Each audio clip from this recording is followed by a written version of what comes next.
Hey everybody, welcome back to another episode of our solar series, and today we're going to talk about the equipment that we ended up buying. I know in one of the first videos I stated that we're going to eventually get the Victron system. Obviously with this quarantine and not working and so forth, we've tried to pull in the reins a little bit and just get the system going and use a lot of our existing equipment, and we did end up buying an inverter that's going to do the trick for now. Let me show you what we did here. We decided on going in the front bay. I know in the earlier videos we're either going to go on the storage area or the front bay of the RV. As of right now, we're going to mount this on the back wall, and I'll show you where it's going to go.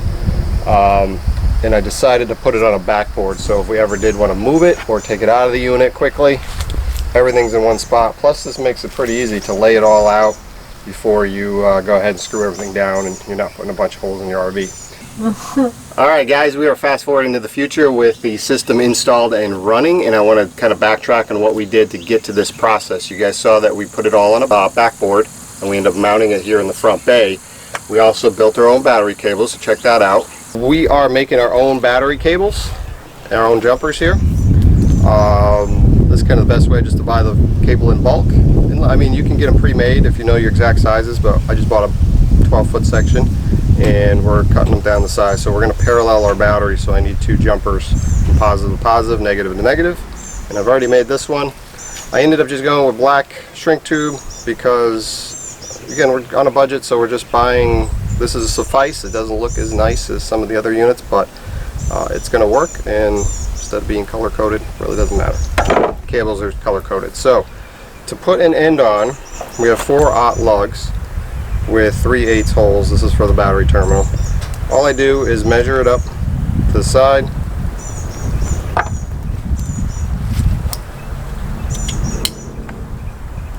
take a razor, score it gently, don't cut into your conductors, just ring it around.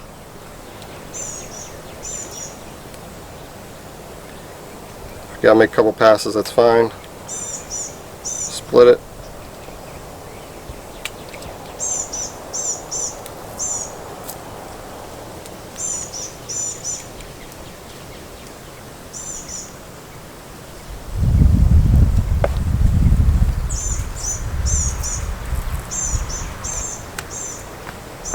Okay, make sure all your paper's out of the way. And you're going to want the lugs to line up so they're not twisted. So in this case, we're going to come from battery to battery. So I'm actually going to put them back to back like that.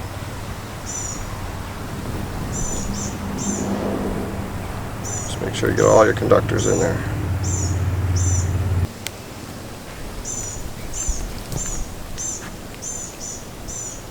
Okay, so just like that. So you have a couple options for crimping these. They have hydraulic crimpers. I have a set, but it doesn't go up to 4/0. So I ended up buying this $20 hammer crimper, which works great. I'll leave a link for that. And you're just going to want a solid surface. Put it on there. Put your lug in under the pin about the center. Keep pressure on the cable.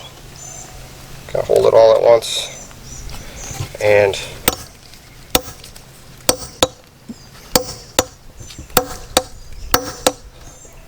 make sure you're on something solid underneath it. Just make sure you're really good and tight, and once it's not going anymore, you should be good to go. So that's going to make a nice tight connection. Next step is we're going to put the heat shrink on and make it look like that. I got some heat shrink tubing here. I got to cut the size, which is just going to be over your lug and then onto your cable. Put in position. This is really big, but it does shrink down. You can definitely go with a smaller version of this. This is 1.5 inches. I would say 1 inch would be appropriate, but this is what I had laying around. You take a heat gun or a torch and just start shrinking it. Make a nice connection right there, and there is the battery jumper. And then we ended up installing our batteries, so check that out. I am hooking up our batteries. They are eventually going to get slid down into the bay that the original battery was in down there. But I'm making all my connections. We're going to have two 100 amp hour Battleborn batteries in parallel. So you're hooking your negative to your negative, your positive to your positive. and then coming out of the 2 ports, it's going to go into the system. So these are the jumpers we made before, and I'm just connecting them, and we'll slide the whole unit down, secure it. I have some Velcro strapping these together so they don't slide around, and then once it's in place, I'll put some L brackets in to keep them from sliding back and forth. But that's basically what it's going to look like.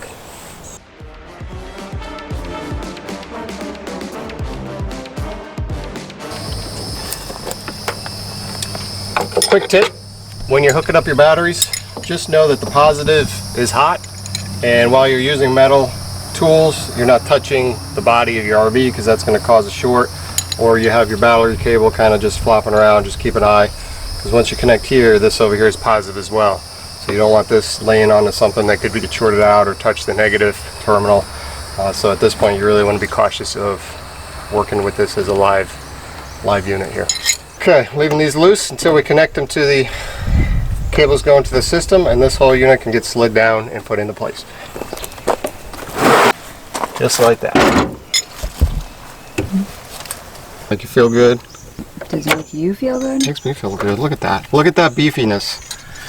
You see that power right there? See how much power you got? Alright, batteries are in. They're Velcroed together. I put a couple angle brackets right there, so they're pressed against the front, and they are not going anywhere. So that is a good place for them. And as we grow our battery bank, I'm going to probably end up moving them into the front bay, but for now that was a good spot for 2, and it works.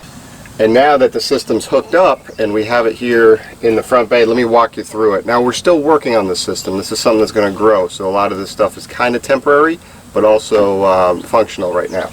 So as you saw, we went with a 2,000 watt Xantrex inverter. It's a pure sine inverter. We didn't need the 3,000 watts right now. With the solar and the batteries that we had, this was plenty to work for our needs. So eventually we'll end up with a 3,000 watt, probably the Victron Multi Plus like we talked about in the beginning of the series, but this was a good cheap alternative for right now. We have our existing MPPT charge controller from Renogy. It's the 40 amp, which is plenty to carry the 600 watts that we have on the roof.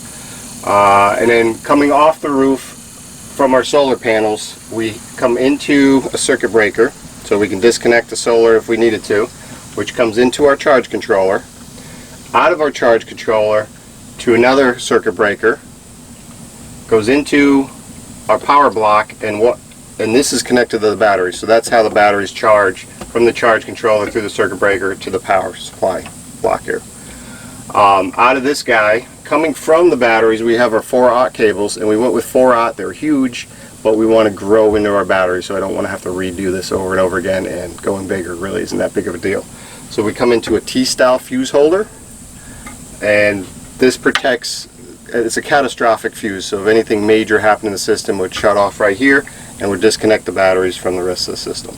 We have a battery disconnect, so if I just want to turn everything off, I can do that right here, and then that feeds our distribution block. From here, we go up into our inverter, which switches our DC power into AC, which goes into the RV to power microwaves and things like that. Out of the positive block as well goes to the original, this mess over here, which was the original RV 12 volt system, which controls our lights and controls our fans and things like that. So that is original equipment right here, this little rat's nest.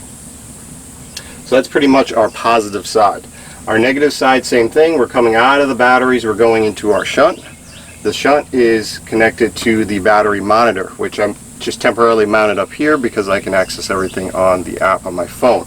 It's the Victron 712, and that's this extra cord. So this will eventually get wired into the front of the RV, and we'll have this somewhere up front so we can see it. But again, with the app, it's no big deal. That's powered. The shunt is powered right here, and that comes off the positive side.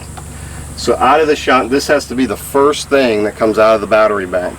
Anything else connected to it needs to come on the other side, so that way you can monitor all of your battery activity.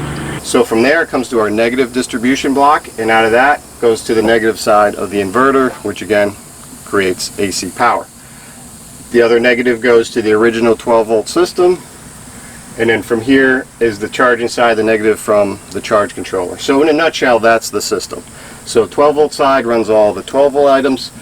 The AC side runs all the alternating current items. from this, we originally ran an extension cord, a 12 gauge extension cord, and put a plug on it, and I'll show you what we did originally. And since then I've updated, I've did a 12 wire over to a transfer switch. And then we also have a communications cable going to inside the RV, so I can hit a button and just turn everything on to solar power, and the transfer switch kicks it from shore power to solar.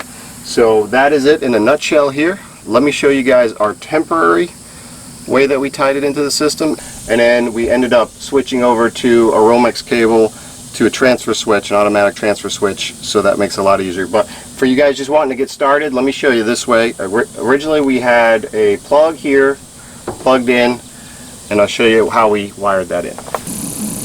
Alright, so this is the other side of that extension cord. Again, this was just a quick fix for us. I figured I didn't want to get into the transfer switch just yet. So if somebody just really quickly wants to connect their inverter to the house system, this is the other end of that extension cord. We have a 110 to 30 amp adapter, which we already had, and then a 30 amp adapter to a 50 amp if you have a 50 amp RV. If not, you can just do a 110 to a 30 amp. And you plug this guy in, and you would unplug your shore power and plug this guy in. You can route this however you want. We were going to run through the water line hole, come underneath, and while we're boondocking, that would be our alternating current power supply. Real easy, ties everything in. You don't have to mess with your distribution panel. The only thing you got to be mindful of, that you keep your air conditioner off if your system can't power it, and anything you don't want to jump on, you got to have mental fortitude there to make sure that's all off.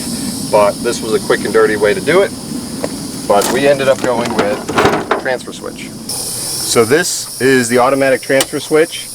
It is a 50 amp 240 volt, and all we did was we ended up taking the shore power from the electrical panel and swung it over here, and then we ran a new 50 amp shore power in the electrical panel. So all you're doing is cutting the shore power from the side of the RV to your electric panel with the switch. This Romex cable goes back to the inverter. That's the one that's wired in right now. So basically it's like train tracks switching over. Normal route would be the 50 amp shore power. You flip the switch and then it switches to the inverter power. It's only going to allow one power source at a time, and it's prominent to the generator slash inverter power. So if I turn the inverter on, it's going to kick my shore power off, and we're going to be on solar. Same thing though, I got to be very conscious of what I'm running. I got to have my air conditioner off before I do that, and that's just the way we wired it. So but that works out pretty good. Alright guys, if you made it this far, congratulations, you made it to the end of our solar series. I know it's a lot of stuff worked pretty quickly, but this is an overall of how solar works in an RV. And if you have any further questions, please leave us comments below. I'm going to try to link as many of these products, and then we also have a kit with all of our solar gear in it if you're interested in any of these individual items. Thank you for staying tuned, and again, if you have any questions, feel free to reach out and we'll be happy to answer anything we can. So see us on our next DIY series, and we'll talk to you guys soon. Please like and subscribe if you got any value out of this. Thanks guys.